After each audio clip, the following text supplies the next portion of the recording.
ସନ୍ଧ୍ୟା ଦୀପ ଦେଇ ସାରି ଆମେ ମା ପୁଅ ବାହାରି ଯାଇଥିଲୁ ପୁରୀ ଅଭିମୁଖେ। କାହିଁକିନା ସେଦିନ ଥିଲା ଶ୍ରୀ ଜଗନ୍ନାଥଙ୍କର ସୁନାବେଶ। ମୁଁ ଜୀବନରେ କେବେ ବି ଜଗନ୍ନାଥଙ୍କର ସୁନାବେଶ ଦେଖି ନାହିଁ। ମନରେ ଗୋଟେ ଆଶା ଥିଲା। ଏଥର ଭାବିନଥିଲି ମୋର ଏ ଆଶାଟି ପୂରଣ ହେବ। ଯିବାବେଳେ ମୁଁ ବଡ଼ ଉତ୍ସାହିତ ଥିଲି। ଘରୁ ବାହାରି ଗଲୁ। ମୁଖ୍ୟ ସଡ଼କ ଧରିଲା ବେଳକୁ ଆମେ ମା ପୁଅ ହେଲମେଟ୍ ପିନ୍ଧିଦେଲୁ। ଧୀରେ ଧୀରେ ସନ୍ଧ୍ୟା ନଇଁ ଆସୁଥିଲା ଆଉ ଆମେ ମା ପୁଅ ଆଗକୁ ଆଗକୁ ଚାଲିଥିଲୁ। ମୁଁ ଖୋର୍ଦ୍ଧା ଜିଲ୍ଲା ବା ଅବିଭକ୍ତ ପୁରୀ ଜିଲ୍ଲାରେ 42 ବର୍ଷ ହେଲା ବୋହୂ ହେଲିଣି।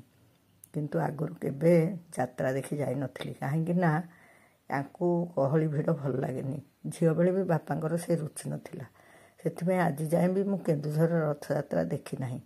ପିଲାମାନେ ବଡ଼ ବଡ଼ ହେଇଗଲା ପରେ ଏବେ 7-8 ବର୍ଷ ହେବ ମୁଁ ନିୟମିତ ଭାବରେ ରଥଯାତ୍ରା ସମୟରେ କିଛି ନା କିଛି ଦେଖିବା ପାଇଁ ଯାଉଛି। ହେଲେ ଜଗାର ତ ଏତେ ଲୀଳା, ମୁଁ କ'ଣ ସବୁ ଦେଖିପାରିବି? ଟିକେ ମନ ହୁଏ କେଉଁଟା ଟିକେ ଦେଖିଦିଅନ୍ତି। ଏଥର ଭାରି ଇଚ୍ଛା ଥିଲା ଟିକେ ସୁନାବେଶ ଦେଖିବାକୁ। ମଝିରେ ଘରର ବିଭିନ୍ନ ଅସୁବିଧା ପରିସ୍ଥିତି ଯୋଗୁଁ ସେ ଆଶା ମଉଳି ଯାଇଥିଲା। ପୁଣି ତାଙ୍କ କରୁଣାରୁ ଆମେ ବାହାରି ଗଲୁ। ଏଇଠି ଟିକେ ନାଲି ଚାହା ପିଇଦେଲୁ। ସେତେବେଳକୁ ସନ୍ଧ୍ୟା ହେଇଯାଇଥିଲା। ରାସ୍ତା ସେତେ ଭିଡ଼ ନଥିଲା।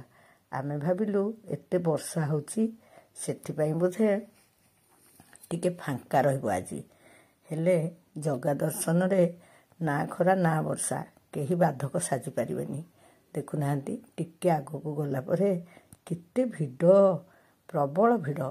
ତାପରେ ତ ବର୍ଷା ଛେଚିଲା। ତଥାପି କ'ଣ କିଏ ରାସ୍ତାରୁ ଓହରି ଗଲେ? ସମସ୍ତେ ଜଗା ଅଭିମୁଖୀ। ଜଗା ଦର୍ଶନ କରିବେ ପରା। ହେଲେ ଏଇ ବର୍ଷାରେ ଭିଜି ଭିଜି ମୁଁ ଭାବୁଥିଲି, ହେ ପ୍ରଭୁ ଜଗନ୍ନାଥ, ମୁଁ କେବେ କହିନି ତମକୁ ଦର୍ଶନ କଲେ ମୋର ପୁଣ୍ୟ ହେବ। କେବେ କହିନି ପ୍ରଭୁ ମୋର ପାପ ଧୋଇଦିଅ। କିନ୍ତୁ ସବୁବେଳେ କହିଛି ଯେଉଁ ଅବିଗୁଣ ପାଇଁ ମଣିଷ ପାପୀ ହୁଏ ସେ ଅବିଗୁଣ ସବୁ ମୋର ଧୋଇଦିଅ। ଆଜି ଏ ବର୍ଷାରେ ଭିଜି ଭିଜି ଭାବୁଥିଲି, ସତରେ ଏ ବର୍ଷାରେ ଆମ ଭିତରର ସବୁ ଅବିଗୁଣକୁ ପ୍ରଭୁ ଜଗନ୍ନାଥ ଧୋଇ ଦିଅନ୍ତୁ। ତାହେଲେ ତାଙ୍କର ଏ ସଂସାରଟା କେଡ଼େ ସୁନ୍ଦର ହେଇଯିବ। କେତେ ଭଲ କଥା ଭରିଯିବ ସଂସାରରେ। ଆମ ମନରେ କ୍ରୋଧ, ହିଂସା, ଲୋଭ, ଅହଙ୍କାର ଏଇସବୁ ଅଛି ବୋଲି ଆମେ ପାପୀ ହେଉଛେ। ହେଲେ ସେସବୁ ଯଦି ନ ରହିବ ଆମେ ପାପ କରିବା କାହିଁକି? ଆଉ ଜଗନ୍ନାଥଙ୍କୁ ପାପ ଛଡ଼େଇବା ପାଇଁ ପ୍ରାର୍ଥନା କରିବା କାହିଁକି? ସେଇଥିପାଇଁ ମୁଁ କେବେ ବି କହେନି ଯେ ମୁଁ ଜଗନ୍ନାଥଙ୍କୁ ଦର୍ଶନ କଲେ ମୋର ପାପ ଛାଡ଼ିଯିବ। ବରଂ ମୁଁ କହେ ଏ ସଂସାରର ଦୁଃଖ ସୁଖ ସହିବା ପାଇଁ, ଝଡ଼ ଝଞ୍ଜାକୁ ସାମ୍ନା କରିବା ପାଇଁ ଜଗା ସାଥିରେ ଥିଲେ ବଳ ମିଳିବ। ଆଉ ମଝିରେ ମଝିରେ ତାକୁ ଟିକେ ଦେଖିଦେଲେ ସେ ବିଶ୍ୱାସ, ସେ ଶକ୍ତି ବହୁଗୁଣିତ ହୋଇଯାଏ। ସେଇଥିପାଇଁ ମୁଁ ବାରମ୍ବାର ପୁରୀ ଯିବା ପାଇଁ ଇଚ୍ଛା କରେ। ଦେଖୁନାହାନ୍ତି ଆମେ ଯାଇ ନରେନ୍ଦ୍ର କୋଣରେ ପହଞ୍ଚିଲା ବେଳକୁ ଆମ ଅବସ୍ଥା କେମିତି। ଆମେ ମା ପୁଅ ବର୍ଷାରେ ଜୁଡ଼ୁବୁଡ଼ୁ। କେବଳ ଆମେ ମା ପୁଅ ନୁହେଁ ମ, ଜଗାଙ୍କର ଲକ୍ଷ ଲକ୍ଷ ଭକ୍ତ। ହେଲେ ମୁଁ ଭାବୁଥିଲି ସମସ୍ତେ ଆମେ ଏଇ ଭାବନା ରଖିଛେଟି ଆଜିର ବର୍ଷାରେ ଭିଜି ଭିଜି। ଏ ବର୍ଷା ମୋତେ ବହୁତ ଆମୋଦିତ କରୁଥିଲା। ସତରେ ମୁଁ ସେୟା ହିଁ ଭାବୁଥିଲି। ଏ ବର୍ଷା ଆମର ସବୁ ଅବିଗୁଣକୁ ଧୋଇଦେଉ। ଏମିତି ଯାଇ ଯାଇ ଆମେ ପହଞ୍ଚିଗଲୁ ବଡ଼ ଦାଣ୍ଡରେ, ଯେଉଁଠି ଭକ୍ତମାନେ ଦୁଇ ଭାଗ ହୋଇ ସୁନାବେଶ ଦର୍ଶନ ପାଇଁ ଚାଲିଥିଲେ। ପାଦ ଜୋରରେ ଉଠେଇ ହେଉନଥିଲା। ଧୀରେ ଧୀରେ ଧୀରେ ଧୀରେ ସେ ଗହଳି ଭିତରେ ଆଗେଇ ଆଗେଇ ଆମେ ବି ପହଞ୍ଚିଗଲୁ ରଥ ପାଖରେ। ଓହୋ, ଏ ଜୀବନ ଧନ୍ୟ ହୋଇଗଲା। ଟିଭିରେ ଦେଖିବା ଆଉ ଏଇ ଭକ୍ତଙ୍କର ଠେଲା ପେଲା ଗହଳି ଭିତରେ ପ୍ରଭୁଙ୍କୁ ଦେଖିବା ବହୁତ ପାର୍ଥକ୍ୟ। ଆଜି ପର୍ଯ୍ୟନ୍ତ ମୁଁ କେବଳ ଟିଭିରେ ଦେଖି ଆସିଥିଲି। କିନ୍ତୁ ଆଜି ବାସ୍ତବରେ ପ୍ରଭୁଙ୍କୁ ଦେଖିକି ମୋ ହୃଦୟ ପୁଲକିତ ହୋଇଗଲା। ସେଦିନର ଗହଳିରେ ଆପଣମାନେ ଯିଏ ଥିବେ ଅନୁଭବ କରିପାରୁଥିବେ ପାଗ କେମିତି ଥିଲା। ଆଉ ଜୀବନରେ ଯେଉଁମାନେ ପ୍ରତ୍ୟକ୍ଷରେ ସୁନାବେଶ ଦେଖିଛନ୍ତି ସେଇମାନେ ହିଁ ଅନୁଭବ କରିବେ ଏ ସୁନ୍ଦର ବେଶରେ ତିନି ଠାକୁରଙ୍କୁ ଦେଖିଲେ କେମିତି ଆମୋଦିତ ହୋଇଯାଏ ମନ। କାହିଁକି କେଜାଣି ଯେତେ ଥର ଦେଖିଲେ ବି ମନ ପୁରେନି। ସବୁଥର ଭାବେ ଏଥରକ ଯାଉଛି, ଆଉ ଏତେ ଆସିବିନି। ଘରେ କ'ଣ ପ୍ରାର୍ଥନା କଲେ ପ୍ରଭୁ ଶୁଣିବେନି? ମୁଁ କାହିଁକି ସବୁବେଳେ ଧାଉଁଥିବି? ନା ନା, ଘରେ ଯେତେ ପ୍ରାର୍ଥନା କଲେ କ'ଣ ହେବ? ସେ କଳା ମୁହଁକୁ ଟିକେ ନ ଦେଖିଲେ ମନଟା ଜମା ସନ୍ତୁଷ୍ଟ ହୋଇପାରେ ନାହିଁ। ସେଇଥିପାଇଁ ତ ଏତେ ଭକ୍ତ ଏତେ ସୁବିଧା ଅସୁବିଧାରେ ଧାଇଁ ଆସନ୍ତି। ମୁଁ ବି ସେଇଆ ଭାବେ, କିନ୍ତୁ ବାରମ୍ବାର ଆସେ। ଆଜି ଆସିବାଟା ବି ବଡ଼ ଅଚାନକ ଥିଲା।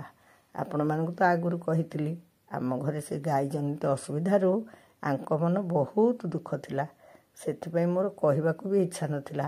ହେଲେ ହଠାତ୍ ଏମିତି ସବୁ ପରିସ୍ଥିତି ହେଇଗଲା ଯେ କାଳିଆର ଡୋରି ଲାଗିଗଲା। ଦେଖୁନାହାନ୍ତି, ଚକା ଚକା ଆଖିରେ ତା'ର ଲକ୍ଷ ଲକ୍ଷ ଭକ୍ତଙ୍କୁ ସେ କେମିତି ଚାହିଁ ବସିଛନ୍ତି। ଆଉ ଭକ୍ତମାନେ କେମିତି ଦୁଇ ହାତ ଟେକି ତାଙ୍କର କରୁଣା ଭିକ୍ଷା କରୁଛନ୍ତି। ସତରେ ଯେତେ ଭକ୍ତ ସେତେ ଭଗବାନ, ଯେତେ ନର ସେତେ ନାରାୟଣ। ମୋ ବୋଉ କହେ, ଗହଳି ଦେଖିବା ବି ଗୋଟେ ସୌଭାଗ୍ୟର କଥା। ପ୍ରତ୍ୟେକଙ୍କ ହୃଦୟରେ ତ ଭଗବାନ ଥାଆନ୍ତି ନା। ତେଣୁ କହିଲି, ଯେତେ ନର ସେତେ ନାରାୟଣ। ଏ ବର୍ଷ ବଡ଼ ଭାଗ୍ୟ ଦେଲେ କାଳିଆ। ତାଙ୍କ ଯାତ୍ରାକୁ ବାହୁଡ଼ାରେ ବି କେବେ ଯାଇନଥିଲି, ଖାଲି ରଥଯାତ୍ରାରେ ଯାଇ। ରଥଯାତ୍ରା ବି 3 ବର୍ଷ ହେଲା ଯାଉଛି। ରଥଯାତ୍ରା ଭିତରେ ପିଲାମାନେ ଟିଭି ରେଡ଼ିଓ ଶୁଣିକି ଯେଉଁଦିନ ଫାଙ୍କା ଅଛି ବୋଲି କହନ୍ତି, ସେଇଦିନ ଯାଇ ରଥ ଉପରେ ଟିକେ ଜଗନ୍ନାଥକୁ ଦର୍ଶନ କରି ଆସେ। କିନ୍ତୁ ଏଥର ବଡ଼ ଭାଗ୍ୟ ଦେଲେ। ପହଣ୍ଡି ଦେଖିଥିଲି, ଆଉ ସୁନାବେଶ ବି ଦେଖିଲି। ତେଣୁ ଏ ବର୍ଷ ଆଉ ନରେନ୍ଦ୍ର ଭୁଲ କହିଲି, ଏ ବର୍ଷ ଆଉ ତାଙ୍କ ଘରକୁ ପଶିବାଟା ନୀଳାଦ୍ରି ବିଜେ ଦେଖିବାକୁ ଇଚ୍ଛା ବି କରିନାହିଁ କି ଠାକୁରଙ୍କୁ ପ୍ରାର୍ଥନା ବି କରିନି। ଏତେ ଲୋଭୀ ହେଲେ ଚଳିବ? ଅବଶ୍ୟ ତାଙ୍କ ପାଇଁ ଲୋଭ ବଢ଼ିବାଟା ଗୋଟାଏ ଭଲ ଲକ୍ଷଣ। ଆଉ କେଉଁ କଥାକୁ ତ ଲୋଭ କରୁନି ନା, ତାଙ୍କ ଦର୍ଶନ କରିବା ପାଇଁ ଲୋଭ କରୁଛି। ସେ ଯଦି ଆଶୀର୍ବାଦ କରିବେ ଆର ବର୍ଷ ଏତକ ବି ଦେଖିଦେବି। ସାଙ୍ଗରେ ପୁଅ ଥିଲା ବୋଲି ଟିକେ ଟିକେ ଭିଡ଼ିଓ କରୁଥିଲା। ମୁଁ ତ ଫୋନ୍ କାଢ଼ିବାକୁ ବି ସାହସ କରୁନଥିଲି। ଆଉ ଗୋଟା ଓଦା ଜୁଡ଼ୁବୁଡ଼ୁ, ଫୋନ୍ କେଉଁଠି ବାହାର କରିବି ଯେ ଭିଡ଼ିଓ କରିବି? ମୋ ପୁଅ କହିଲା, ବୋଉ ରହ ମୁଁ ଟିକେ ଭିଡ଼ିଓ କରିଦିଏ। ମୁଁ କହିଲି, ହଁ ବାପା, ପାରୁଛୁ ଯଦି କର। ମୁଁ ଫଟୋ ଉଠାଇବାକୁ କି ଭିଡ଼ିଓ କରିବାକୁ ଆସିନାହିଁ, ମୁଁ ପ୍ରଭୁଙ୍କ ଦର୍ଶନ ପାଇଁ ଆସିଛି। କିନ୍ତୁ ଯେହେତୁ ମୋର ଗୋଟିଏ ୟୁଟ୍ୟୁବ୍ ଚ୍ୟାନେଲ୍ ଅଛି, ମୁଁ ତ ଯେଉଁଠିକି ଗଲେ ଫଟୋ ଉଠାଏ। ସେଥିପାଇଁ ଫଟୋ ଉଠାଇବୁ ଯଦି ଉଠା, କିନ୍ତୁ ଯଦି ଉଠାଇ ପାରୁନୁ ତାହେଲେ ଉଠାନି। ଏସବୁ ଭିଡ଼ିଓ ମୋ ପୁଅ ହିଁ କରିଦେଇଥିଲା। ଆସିକି ଦେଖିଲା ବେଳକୁ ସେ ତ ଗୁଡ଼ାଏ ଭିଡ଼ିଓ କରିଛି। ତାହେଲେ ଆପଣମାନଙ୍କୁ ସେ ଭିଡ଼ିଓ ନ ବାଣ୍ଟିବି କାହିଁକି? କିନ୍ତୁ ସମସ୍ତଙ୍କୁ ମୋର ଅନୁରୋଧ, ଯେତିକି ବାଟ ଆପଣମାନେ ଯାଇପାରୁଛନ୍ତି, ଯେତିକି ଭିଡ଼ ଗହଳି ଆପଣମାନେ ବରଦାସ୍ତ କରିପାରୁଛନ୍ତି, ସେତିକି ଯାଆନ୍ତୁ। ଆଉ ସବୁବେଳେ ମନେ ରଖନ୍ତୁ, ଆମ ମନରେ ପ୍ରଭୁଙ୍କ ପାଇଁ ଯେଉଁଭଳି ବ୍ୟାକୁଳତା ଅଛି, ସମସ୍ତଙ୍କ ମନରେ ବି ସେଇଭଳି ବ୍ୟାକୁଳତା ଅଛି। କେବେ ନିଜେ ଆଗକୁ ଯାଇ ଭଲରେ ଦର୍ଶନ କରିବା କଥା ଚିନ୍ତା କରନ୍ତୁ ନାହିଁ। ଆମେ ସମସ୍ତେ ତ ସେଇ ଗୋଟିଏ ପିତାର ସନ୍ତାନ। ସମସ୍ତେ ତାଙ୍କ ପାଖକୁ ଯାଇଛେ। ସମସ୍ତଙ୍କ ମନରେ ସେଇ ବ୍ୟସ୍ତତା ଅଛି। ତେଣୁ ସେଇ ଭାବକୁ ବୁଝି ଆମେ ଯଦି ପରସ୍ପରର ସୁବିଧା ଅସୁବିଧା ଦେଖିକି ଧୀରେ ସୁସ୍ଥରେ ଯାଇକି ତାଙ୍କର ଦର୍ଶନ କରିବା, କେବେ ବି କିଛି ଅସୁବିଧା ହେବ ନାହିଁ। ମୋ ପାଖରେ ତ ମୋ ପୁଅ ହିଁ ଭରସା ହେଇ ଠିଆ ହେଇଥିଲା। ପ୍ରଭୁଙ୍କ ଦର୍ଶନ କରିବାର ମାଧ୍ୟମ ଏବେ ମୋର ପିଲାମାନେ ସାଜିଛନ୍ତି। ଏଇ ପିଲାମାନେ ଯେତେବେଳେ ଛୋଟ ଛୋଟ ହେଇଥିଲେ, ଏତେ କଷ୍ଟ ମୁଁ କରୁଥିଲି ସେମାନଙ୍କ ପାଇଁ। ଆଜି ଠିକ୍ ସେମିତି ସେମାନେ ମୋତେ ହାତ ଧରି ମୋର ଇଚ୍ଛା ପୂରଣ କରୁଛନ୍ତି। ସେଇଥିପାଇଁ ତ ସବୁବେଳେ କହିଛି, ଧୈର୍ଯ୍ୟର ସହିତ ଭବିଷ୍ୟତକୁ ଅପେକ୍ଷା କରନ୍ତୁ। ଗୋଟାଏ ମୁହୂର୍ତ୍ତରେ ବି କେତେ ପରିବର୍ତ୍ତନ ହେଇଯିବ। ଦୁଃଖ ଥିଲେ ସୁଖ ହେବ, ସୁଖ ଥିଲେ ଦୁଃଖ ହେବ।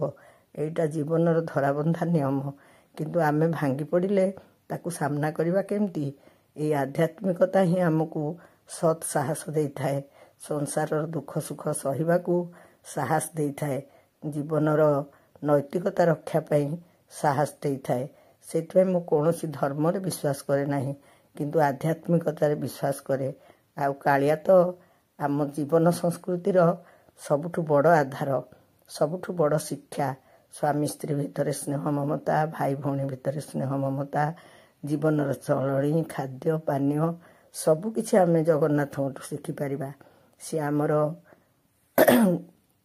କୁଳ ଦେବତା, ସିଏ ଆମ ସଂସ୍କୃତିର ଦେବତା, ସିଏ ଆମ ହୃଦୟର ଦେବତା। ସବୁ ଦର୍ଶନ ପରେ ବାହାରି ଆସିଲୁ। ଧୀରେ ମୁଁ ଖାଲି ପଛକୁ ଫେରି ଫେରି ଚାହୁଁଥିଲି। ଶ୍ରୀ ସେତୁ ଡେଇଁ ପଡ଼ିଲା ପରେ ଆଉ ଜଗନ୍ନାଥ ଦିଶିଲେ ନାହିଁ। ହେଲେ ଏ ଆଖିରୁ ସେ ଚକା ଆଖି କ'ଣ ଲିଭିପାରିବ? ସେତିକି ପ୍ରାର୍ଥନା କଲି, ପ୍ରଭୁ ତମ ଚକା ଆଖି ମୋ ଆଖିରେ ବନ୍ଧା ପଡ଼ିଥାଉ। ମୋତେ ଏମିତି ବାରମ୍ବାର ପୁରୀ ନେଉଥାଉ। ତାଠୁ ଅଧିକ ମୁଁ ଆଉ କିଛି ଚାହେଁନି। କାହିଁକି ମୁଁ ଏତେ ଥର ପୁରୀ ଧାଇଁଯାଏ? କାହିଁକି ପ୍ରାର୍ଥନା କରେ? କ'ଣ ପ୍ରାର୍ଥନା କରେ? କାହା ପାଇଁ ପ୍ରାର୍ଥନା କରେ? କେହି ନ ଜାଣିଲେ ବି ସେ ଚକା ଆଖି ତ ସବୁ ଜାଣୁଛି। ହୃଦୟର କଥା ତାଙ୍କୁ ଛଡ଼ା ଆଉ କିଏ ଜାଣିବ ଯେ କାହାକୁ କହିବି? ରାତ୍ରିର ଅନ୍ଧକାରରେ ବି ରାସ୍ତା ବେଶ୍ ଗହଳି ଥିଲା। ଆମେ ଯେମିତି ଧାଇଁ ଯାଇଥିଲୁ, କେତେ କିଏ ସେମିତି ଯାଇଥିଲେ। ଡର ଭୟର ତ ପ୍ରଶ୍ନ ହିଁ ନଥିଲା। ହେଲେ ସେତେବେଳକୁ ପାଖାପାଖି 3.5 ଘଣ୍ଟା ହେଲାଣି। ଆମେ ମା ପୁଅ ସେମିତି ଓଦା ହେଇକି ଥାଉ।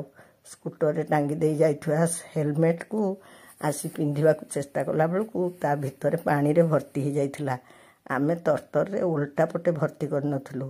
ତଥାପି ମୁଁ ପୁଅକୁ କହିଲି, ରୁମାଲଟେ ଦେଇକି ତୁ ପିନ୍ଧିଦେ ଧନ। ହେଲେ ମୋର ଚୁଟି ଅଧିକା, ପୁଣି ମୁଣ୍ଡରେ ପାଣି ଓଦା ହେଲମେଟ୍ ପିନ୍ଧିଲେ ଦେହ ଖରାପ ହେଇଯିବ। ସେଥିପାଇଁ ମୁଁ ପିନ୍ଧିଲିନି। ଏ ଜାଗାରେ ପୁଅ କହିଲା, ମୁଁ କହିଲି ଜାଗାଟି ଭାରି ସୁନ୍ଦର ହେଇଛି। ପୁଅ କହିଲା ଫଟୋ ଉଠେଇବୁ? ମୁଁ କହିଲି ନାଇଁ ବାପା, ଆଜି ନୁହେଁ, ପିଲାଙ୍କୁ ସାଙ୍ଗରେ ଧରି ଆସିଲେ କେବେ ଉଠେଇବି। ସତରେ ପିପିଲିର ଏଇ ଜାଗାଟି ଭାରି ସୁନ୍ଦର ଦେଖାଉଥିଲା। ମୁଁ ସେଇ ଗାଡ଼ିରେ ବସି ଟିକେ ଭିଡ଼ିଓ କରିଦେଲି। ତାପରେ ପୁଣି ମା ପୁଅ ଆଗେଇଲୁ। ଇଏ ସିନା ମୋତେ ଛାଡ଼ି ଦେଇଛନ୍ତି, ଖାଲି ମଝିରେ ମଝିରେ ବାରମ୍ବାର ଫୋନ୍ କରୁଥିଲେ, କେଉଁଠି ହେଲ? ମୁଁ କହିଲି ଆମେ ପୁରା ଏଇଠି ପାଖେଇ ଗଲୁଣି, ପୋଖରୀ ପୁଟୁ ଓଭରବ୍ରିଜ୍ ଉପରେ ହେଲୁଣି। ସେ କହିଲେ ଆଉ ତାହେଲେ ମୁଁ କ'ଣ ଶୋଇବି? ତମ ପାଇଁ କବାଟ ଖୋଲିବାକୁ ଅପେକ୍ଷା କରିଛି। ସେ ଅପେକ୍ଷା କରିଥିଲେ। ଆମେ ମା ପୁଅ ଆସି ଘରେ ପହଞ୍ଚିଲୁ। ଭାରି ଖୁସି ଲାଗୁଥିଲା ମୋତେ। କେଡ଼େ ବଡ଼ ଆଶାଟେ ମୋର ଆଜି ପୂରଣ ହୋଇଗଲା ପ୍ରଭୁଙ୍କ କୃପାରୁ। ସେ ମୋତେ ଏମିତି ପରିବାରଟିଏ ଦେଇଛନ୍ତି ବୋଲି, ପୁଅ 3ଟା ଦେଇଛନ୍ତି ବୋଲି ସିନା ମୁଁ ଏତେ ଖୁସିରେ ସବୁଆଡ଼େ ବୁଲି ପଳାଉଛି। ଘର ପହଞ୍ଚି ଆସୁଥିଲା। ମୁଁ ପ୍ରଭୁ ଜଗନ୍ନାଥଙ୍କ ପାଖରେ କୋଟି କୋଟି ପ୍ରଣାମ କରୁଥିଲି। ଦେଖୁନାହାନ୍ତି, ରାତି 12:30। ଆମେ 7:30ରୁ 12:30 ମା ପୁଅ ଓଦା ହେଇ ରହିଲୁ। ତଥାପି ଦିହିଁଙ୍କର ଦେହ ବିଶେଷ କିଛି ହେଇନି, ଟିକେ ଦରଜ ଲାଗୁଛି। ତେଣୁ ପ୍ରଭୁଙ୍କୁ ଶତ ଧନ୍ୟବାଦ ଦେଉଛି।